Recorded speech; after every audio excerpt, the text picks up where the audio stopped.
Alright, let us continue. So we have seen about the rule, Gaussian rule. The statement is such, and also it can be written in the form of the closed surface integral, the electric field vector, the dot product of electric field vector and the area vector.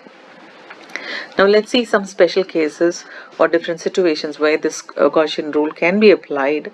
And as I told you to remember all these formulas for the math formulas, as well as also here I wish to give you the surface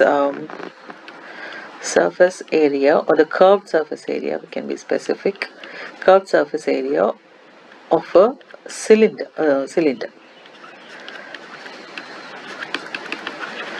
Which means, so if you have a cylinder,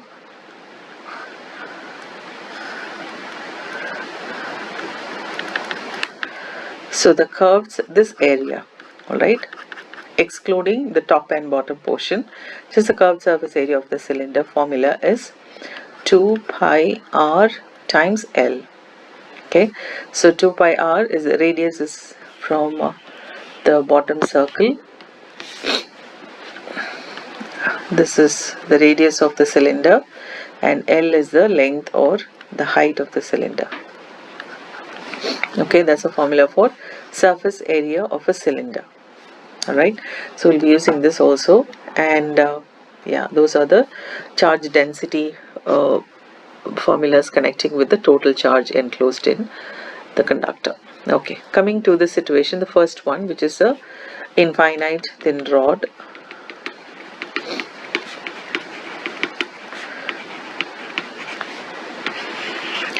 So the first step, or step 1, is to choose a Gaussian surface. Okay, choose a Gaussian surface. So what do you mean by that? Gaussian surface, we know that the condition it has to be a closed surface, right? Then we can apply the formula phi equals Q enclosed, or the Q net over epsilon naught.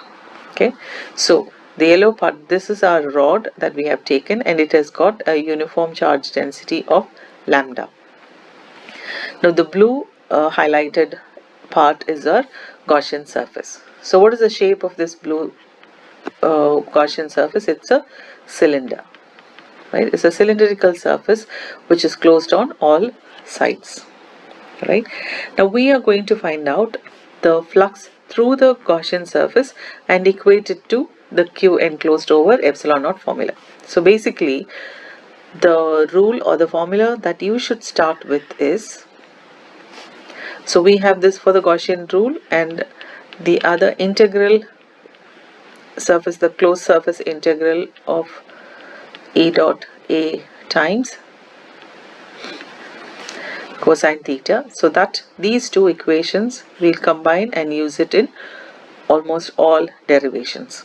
Okay, so your basic equation that you will start with for derivation of these type of equations would be surface closed integral of E times dA dot product again, right? So I can skip this cosine theta, it's not necessary anyway, is equal to Q enclosed over epsilon naught.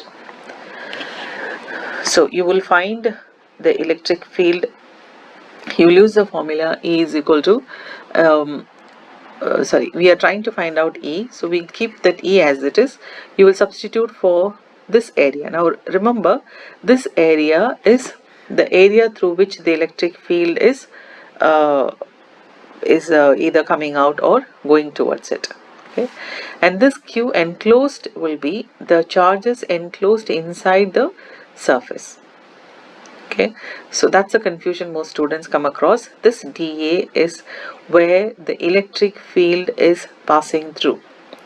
This Q enclosed will be this formula we will be using for a linear one dimension formula. Q enclosed, we use this. 2 dimension, we use this surface area.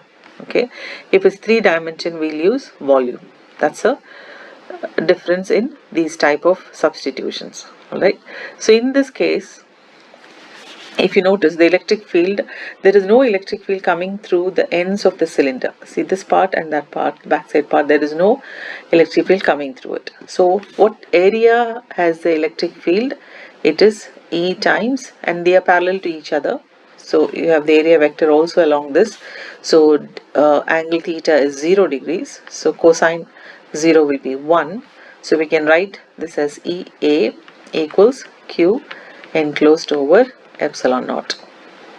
Okay, so this is an integration of the total area, which will give the area of the electric field that is passing through, and this Q enclosed is the charge enclosed inside the cylinder.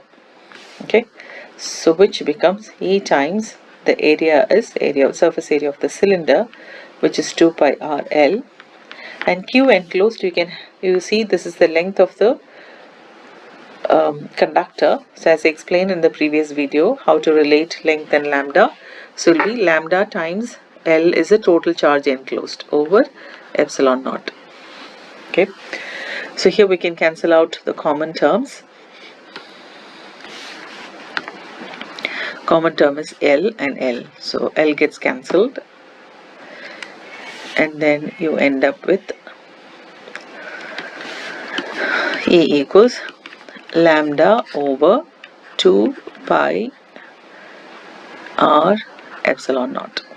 Now this is the basic formula which you could use it for finding the electric field at any point at a distance or point r from the conducting charged rod.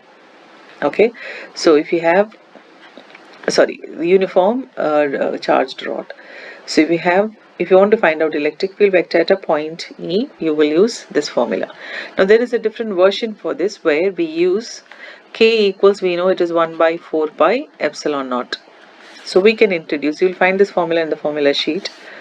So K is 1 by 4 pi epsilon naught. So I will multiply this by 2, and this also I will multiply by 2, so that I get 4 pi epsilon naught in the denominator, which could be replaced with K.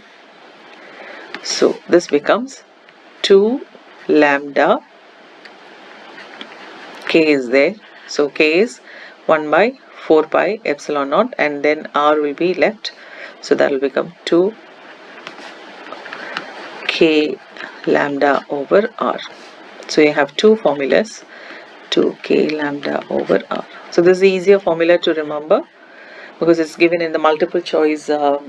If you see here, it's number 9 is in the multiple choice question. Apply the relationship between the charge density and the electric field magnitude E, and also specify the direction of the field for points near a flat, thin, infinite or large conducting surface. We'll see that in a bit. So we have seen for a rod. Now we'll apply it for, so that's a formula for a thin, infinite thin rod, 1 dimension. Okay. Now for 2 dimension, now this is an uniform charged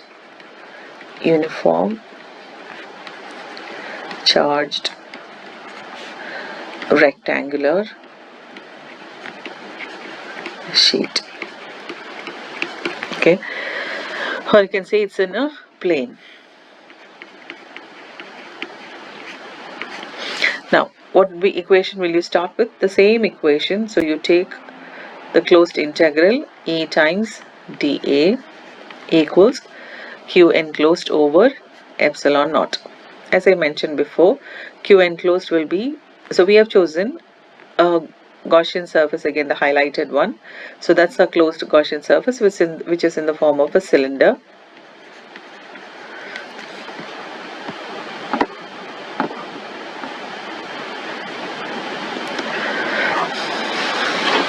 Yeah, it's in the form of a cylinder, and notice that the field lines are different in the situation. Here it's going perpendicular to the flat surface, so we don't have any on the sides, means the field lines are not coming out of the side, so you don't have electric flux through the sides of the cylinder. You only have field at the ends of the cylinder.